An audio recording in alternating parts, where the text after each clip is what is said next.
সামনে থেকে দেখে যখন প্রোডাক্ট নেওয়ার সুযোগই রয়েছে তাহলে কি আর অনলাইনে থেকে প্রোডাক্ট নেওয়া যায়? তো সেই কারণের জন্যই শ্রীহট্ট থেকেও কিন্তু চলে এসেছে, দেখতেই পাচ্ছ, আমাদের র মেটেরিয়ালসের কালেকশন নেওয়ার জন্য। এত দূর থেকে চলে এসেছে অফলাইনে প্রোডাক্ট নেবে বলে। চলো কিভাবে যোগাযোগ পেলো শুনে নিই একটু। তো কোথা থেকে, মানে খোঁজটা পেলে কোথা থেকে সেটা একটু বলো। আমি হচ্ছে ইউটিউবে লিঙ্ক পেয়ে খোঁজটা পেয়েছি, মানে একটা ভিডিও দেখেছিলাম, ওখান থেকেই পেয়েছিলাম লিঙ্কটা। তো আমি টিভিটা থেকে এসেছি দিদির কাছে, আর অনেক কম টাকায় অনেক প্রোডাক্ট হয়েছে, পুরো দু হাত ভর্তি জিনিস হয়েছে। হ্যাঁ, তাও মোটামুটি কত টাকা জিনিস নিলে? তাও 3,500। 3,500।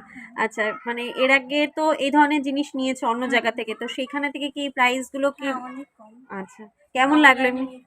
অনলাইনে আগে নিয়েছো? আচ্ছা, তো এখন তো অফলাইনে আরো বেশি জিনিসপত্র দেখে নিতে সুবিধা হয়, আর জিনিস দেখে আইডিয়া করতে, এমনি চিনতে তো অসুবিধা হয়নি মোটামুটি। ঠিক আছে, ভালো লাগলো, আবার এসো। হ্যাঁ, আবার ঠিক আছে, আসবো। ওকে।